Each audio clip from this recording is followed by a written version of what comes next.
it can't be like, oh, as a team, we're going to go and do this team building thing, and then we're going to all be doing something that we love. But instead, it's like, how are we having conversations about things, then finding out that we have them in common, rather than saying, let's go do this thing, and now we have something in common. And I think there's a time and place for team building. I'm not discounting that at all. I think that it is a great tool for like an established team that has great rapport. Like, go and have fun, do the things. That is a celebratory. But is that how you get people to get to know each other? Maybe, not sure.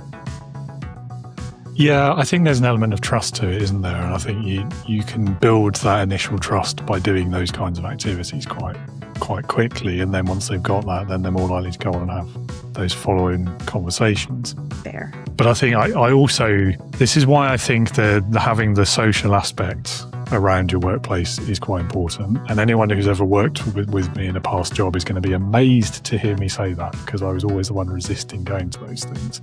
However, it's not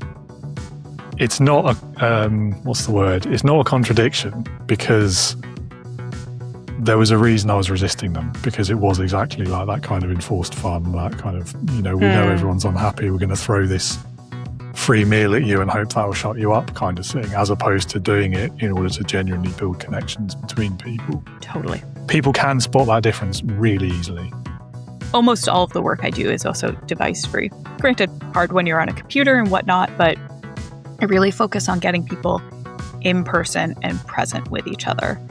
I think that whether we're thinking about work or just, living in this world, our devices are constantly getting in the way of us actually connecting with people.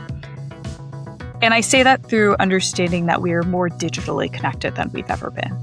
Right? Like there's so many ways to digitally connect with people, but it is just simply not the same type of connection, right? We don't have the same things that we're getting out of it. There's a little bit, you can think of like it as a hierarchy.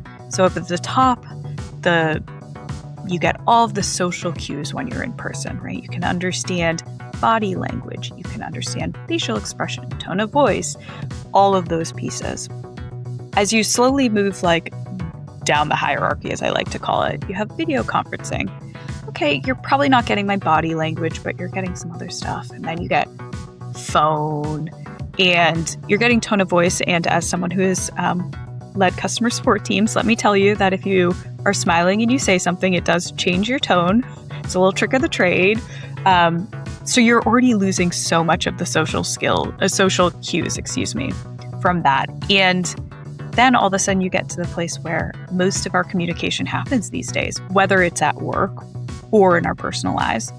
Text messaging, Slack messages, emails, and you really have stripped it down to just words, and it's lacking those social cues. And so it's really kind of lacking the connection. And not only is that our most common way of communicating now,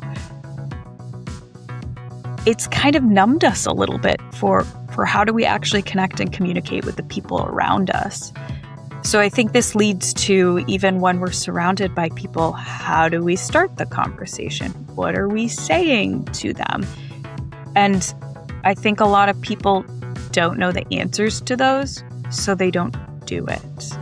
And that gets us, maybe we stay in the small talk lane, which, small talk, it is an important thing for us to be doing, but it's not necessarily creating connection, right? Like over time, it might get you there, but it's more of a social nicety than an actual, like, I'm now having a conversation with this person. If I spend time getting to know them, I understand why they think differently than me, or why they're so, why this deadline matters so much, and why these things happen. And it makes it so that I can work better with them. They can understand me in the same way of why maybe that deadline doesn't seem important. We can have conversations. So there's just so much value in like that diversity coming together. but it doesn't happen on its own. On its own, it's just like little pockets of like, we started on the same day. We sit next to each other, right? So that's what I think is the big difference is with the intentionality is it goes beyond just what happens to happen.